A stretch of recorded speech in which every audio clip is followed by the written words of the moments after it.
batelani Kongo. Yahweh, Yahweh, bénissani Kongo. Yahweh, Yahweh, batelani Kongo.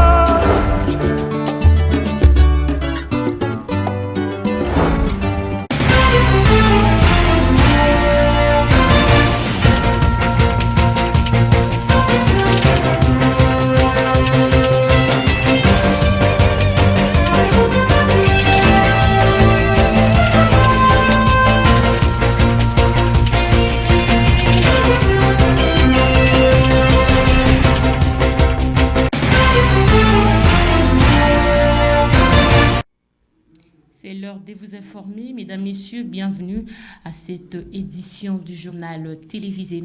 Le Premier ministre Jean-Michel Sama Lukonde a présidé le vendredi 3 septembre la 18e réunion du Conseil des ministres. 4 points étaient inscrits à l'ordre du jour, à savoir communication du chef du gouvernement, point d'information, approbation d'un relevé des décisions du Conseil des ministres et examen des dossiers. Suivez les comptes rendus de la réunion lue par le ministre de la Communication et des Médias et porte-parole du gouvernement, Patrick Mouyaya. Le Premier ministre chef du gouvernement a informé le Conseil de la tenue les jeudis 2 septembre dernier, dans le cadre de nos engagements avec nos partenaires internationaux dans le cadre du programme, de la première réunion de la Troïka stratégique, réunissant autour de lui les ministres en charge du budget, celui des Finances, ainsi que la gouverneure de la Banque centrale du Congo. Ils ont convenu d'une observation scrupuleuse du plan d'engagement budgétaire trimestriel pour le maintien du cadre macroéconomique. Le deuxième point de la communication du Premier ministre a porté sur la rentrée parlementaire prochaine. La session parlementaire s'ouvre le 15 du mois en cours et durant cette session, le gouvernement est attendu pour la présentation du projet de budget pour l'exercice 2022. Le Premier ministre a exhorté le ministre d'État, ministre du Budget, à finaliser l'avant-projet à soumettre au Conseil pour examen et adoption avant son dépôt au Parlement. Le point 3 de la communication du Premier ministre a porté sur l'exploitation illicite de mines dans les Sud Kivu. Le Premier ministre a appelé le gouvernement à sévir à la suite de la diffusion d'un magazine qui révèle des cas de l'exploitation illicite de mines dans la province de l'Est de la République démocratique du Congo. Les auteurs de cette situation, qui est aussi facilitée par la présence de groupes armés, doivent être sévèrement sanctionnés. À cet effet, le Premier ministre a invité les ministres en charge de l'Intérieur, de la Justice et des Mines à prendre des dispositions nécessaires pour suivre de près cette situation. Le point 4 de la communication du Premier ministre a porté sur le retour de nos compatriotes en Inde. Le Premier ministre chef du gouvernement a rappelé spécifiquement aux ministres concernés les comptes rendus de la 15e réunion du Conseil des ministres qui a porté sur la nécessité de faciliter les retours de nos compatriotes bloqués en Inde et ceux travaillant pour la mission des Nations Unies au Congo bloqués dans leur pays d'origine pour leur retour en République démocratique du Congo. Il a rappelé la nécessité pour le ministre concerné d'œuvrer à rendre cela effectif dans les prochains jours. Le Premier ministre chef du gouvernement a conclu son intervention en condamnant fermement l'attaque sur le convoi qui reliait les provinces du Nord Kivu et de l'Ituri intervenue il y a quelques jours. Située dans la commune de la Gombe, la résidence du général enfoui John Numbi a été perquisitionnée. Une surprise pour les enquêteurs et les agents de l'urbanisme de trouver un arsenal militaire et plusieurs éléments suspects dans cette résidence. Les détails avec Roger Missamou.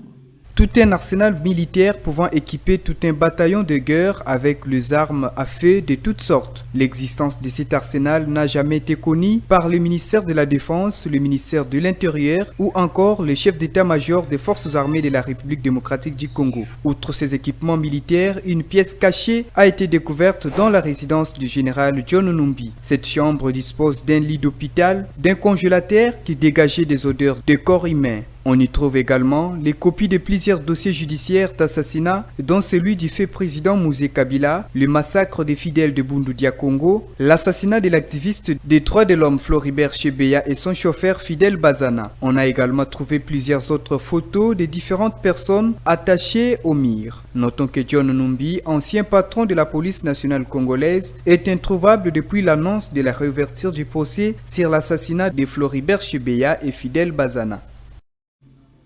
L'annonce faite par le vice-premier ministre, ministre de l'Intérieur, Sécurité, Décentralisation et Affaires coutumières, maître Daniel Asselo, au sujet de l'organisation des élections des gouverneurs et vice-gouverneurs, fait couler encre et salive. Quelques analystes politiques de la ville ont réagi quant à ça.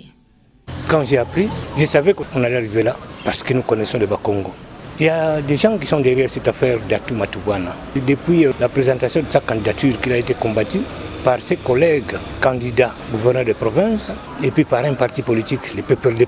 C'était d'abord l'IGF qui est arrivé, non? Mais finalement, c'est ce problème ici. Mais ce problème de dire qu'il y a des élections ici, je ne sais pas. À moins que vous me dites que la province du Congo central n'est pas gouvernée. Il y a un gouverneur de province ici, il n'y a pas un intérimaire. Parce que le chef de l'État, lors d'un conseil de ministres, avait dit que toutes les provinces qui sont dirigées par les intérimaires doivent requérir, je sais pas, l'élection du gouverneur de province. Si M. Asselo ose réussir son pari, il va embraser inutilement cette province ici.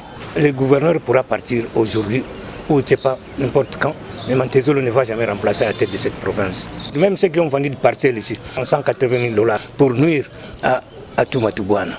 Toutes ces provinces concernées, notamment les Congo central. Et donc cette annonce, moi, ça ne peut que me réjouir parce que vous savez, j'ai toujours décrié la manière dont la province du Congo central est gérée et au regard de tout ce qui s'était passé, nous attendions à ce que les élections soient organisées depuis toujours. Vous avez connu l'histoire, je ne voulais pas vous rappeler, avec le VPM Gilbert Kankonde qui a fait la honte dans ce pays, dans sa façon de gérer les conflits, sinon les crises au niveau des provinces, mais malheureusement on n'avait pas été entendu et nous avons également fustigé la lanterne de l'exécutif provincial par rapport à la gestion de cette crise. Et vous avez suivi le Sénat qui s'est prononcé quant à ça, mais jusqu'à ce jour, on attendait longtemps ces moments que voilà aujourd'hui, malgré un retard, le gouvernement s'est rétracté et donc cette élection, cette annonce ne peut que me réjouir et cela ne peut que réjouir la population du Congo central.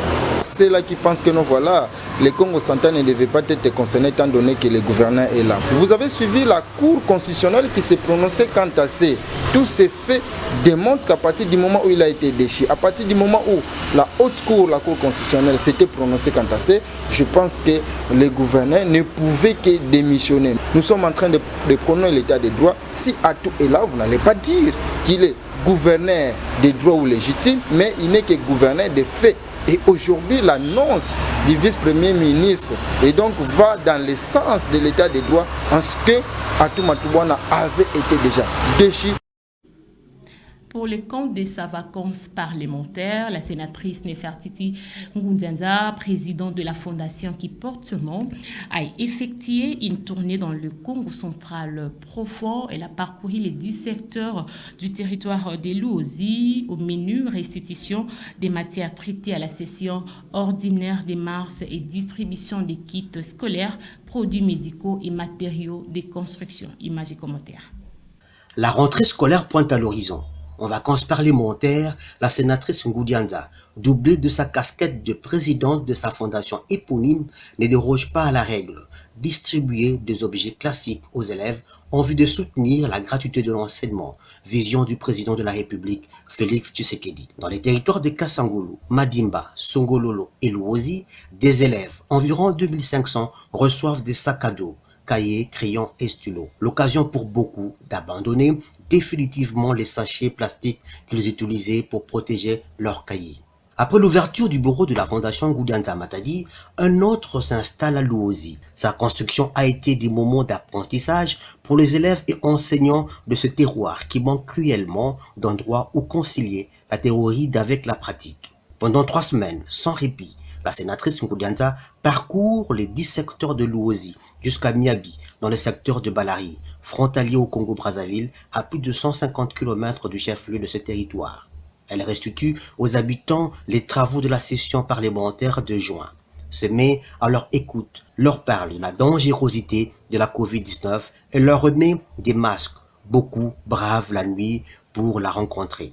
C'est nous, nagénaires, comme d'autres, à marcher sur plusieurs kilomètres pour lui apporter un cadeau, la canne à sucre. Un geste pour lui dire toute sa reconnaissance. On ne donne que ce que l'on a. Dans tous les secteurs, la réputation de Ngoudianza l'a précédé. J'ai entendu parler de vos œuvres grandioses. En ces temps-là, je voudrais aussi que vous en fassiez chez nous. La localité où vous avez foulé le pied souffre de beaucoup de maux. Des préoccupations qu'elle fait siennes. Nous avons compris que le problème du développement de l'Ouosi demande des moyens d'État. Ce n'est pas pour rien que nous venons vivre de nous-mêmes et au besoin faire ce que nous pouvons dans la mesure de nos moyens à nous. Le peu de moyens de la Fondation permettent la construction de 2 grands ponts, Nkata et Kintwala, dans les secteurs de Kivunda et Kimbanza, à octroyer des bourses d'études aux meilleurs élèves, à remettre des médicaments et des lits dans des centres médicaux, à réhabiliter quelques routes de desserte agricole par le contournage manuel, à soutenir les écoles, églises avec des tôles galvanisées et autres matériaux de construction. Comme les fidèles de l'ECC, les adeptes de Bundoudia Congo du chef spirituel Nimwanda Ntsemi ont bénéficié de 100 tôles, 150 chaises et de l'argent pour la construction de leur temple. Son soutien au synode de l'Église du Christ au Congo, fidèles et pasteurs s'en souviendront toujours. Petite trêve, la sénatrice Ngoudianza va reprendre son bâton de pèlerin. La campagne, distribution des kits scolaires, la conduira dans le bas-fleuve. Les églises poussent comme des champignons en République démocratique du Congo, plus particulièrement dans les milieux urbains. Certaines de ces églises sont implantées sans pourtant se conformer à la législature en la matière. Un constat des Pacifiques Mwanda.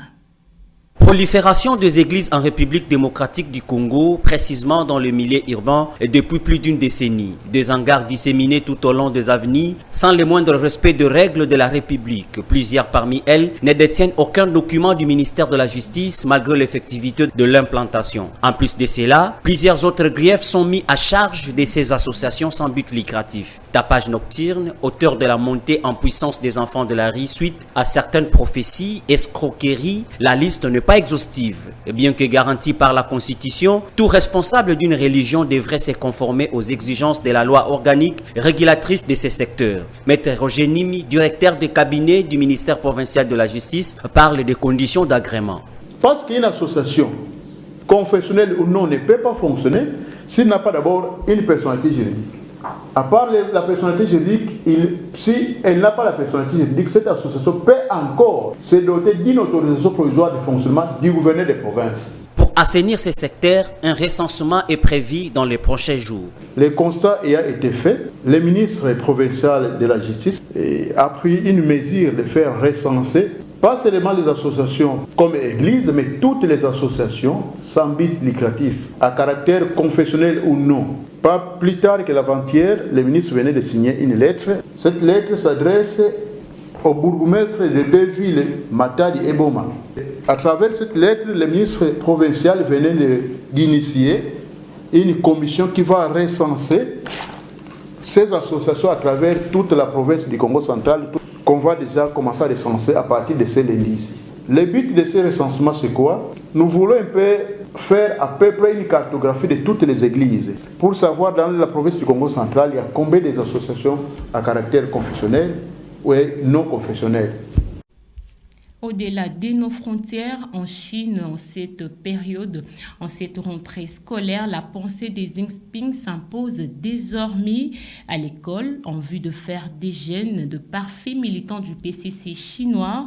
La distraction est réduite. Le gouvernement interdit au moins de 18 ans les jeux vidéo en ligne. TV5 Monde pour le reportage. Fini les vacances. Les élèves chinois retrouvent le chemin de leur école pour une rentrée placée sous le signe des restrictions et pas seulement sanitaires. Bientôt, les moins de 18 ans auront interdiction de passer plus de 3 heures par semaine devant des jeux vidéo en ligne. Cela convient à mon fils, mais nous ne voulons pas lui interdire complètement les jeux vidéo. Même les jeux vidéo ont leur utilité. Mais les médias d'État les considèrent comme un opium mental. Les jeunes Chinois, comme les autres, adorent les jeux vidéo. Pour endiguer le phénomène d'addiction et ses conséquences sur la scolarité, la réglementation interdisait déjà aux mineurs de jouer en ligne entre 22h et 8h. Ils pourront désormais le faire seulement les vendredis, samedis et dimanches entre 20h et 21h. Un serrage de vis que certains, parmi les premiers concernés, trouvent un peu excessif. Je pense que le contrôle est un peu strict. C'est comme tuer les jeux d'un seul coup, sans donner d'explication à ceux qui les créent. Afin d'empêcher tout contournement de l'interdiction, identification et reconnaissance faciale seront obligatoires pour se connecter. La nouvelle réglementation vise autant les géants du numérique chinois qu'à renforcer l'emprise du Parti communiste sur les plus jeunes. Autre nouveauté pour les élèves chinois du primaire et du collège cette année, l'enseignement de la pensée Xi Jinping. Page sportive à présent, les élections du nouveau comité de l'entente urbaine de football de Matadi, EFMAT, en sigle sont fixées le dimanche 12 septembre en cours avec un total de 9 candidats, tous les postes confondus. Des détails avec les secrétaires du comité sortant de cette instance sportive, Elfas Nzingayuba, dans ce propos recueilli par Jamsingoyi et Grace Falanka. Nous avons quand même enregistré quelques sportifs qui sont venus postuler au sein du comité exécutif de l'EFMAT dans différents postes. Alors, le texte nous donne l'obligation de pouvoir réceptionner les candidatures, les dossiers des postulants et de les envoyer auprès de la commission électorale, organe habilité à traiter et à publier la liste provisoire des candidatures retenues. Le mardi et le mercredi avaient examiné tous les dossiers en rapport avec les conditions que la fédération a exigées. Alors la commission électorale avait retenu 9 candidats qui avaient postulé. Nous avons au poste du président de l'entente, il y avait un seul postulant, c'est lui-même qui vient à la tête de l'EFMAT. C'est M. Thomas Kiakokwa Lusimadio. En deuxième position, comme premier vice-président, il y a M. José Mbongupam. À la deuxième vice-présidence, nous avons 2 candidats que la commission a retenus. Il y a M. Antoine Samba Maleo, autrement appelé Subaru, et M. Roger Bongombe Bin Kachung. Au poste de secrétariat, je vais me succéder à mon poste. Donc je suis candidat unique. Au poste de secrétaire adjoint, il y a M. Jean-Bouré Lozingo Lumpoyo. Et au poste de trésorerie, M. Etienne Ndele Mapangala. Au poste de membres, nous avons des membres, nous avons Sami Lando Mangindula et M. Frédéric Bakoulbakissa. Concernant le vote, je pense que c'est une matière réservée à la commission électorale. Mais étant secrétaire exécutif, étant averti au texte, donc chaque club aura droit à 2 voix. 2 voix. Donc comme l'Assemblée sera constituée de 30 clubs, donc il y aura 60 voix. Alors pour passer, il faut avoir maintenant au moins 31 voix. Les élections auront bien lieu le dimanche 12 septembre. Fin de ce journal. Mesdames, Messieurs, merci à vous d'avoir suivi et bon suivi des programmes sur les antennes de Ma Bannière Télévision.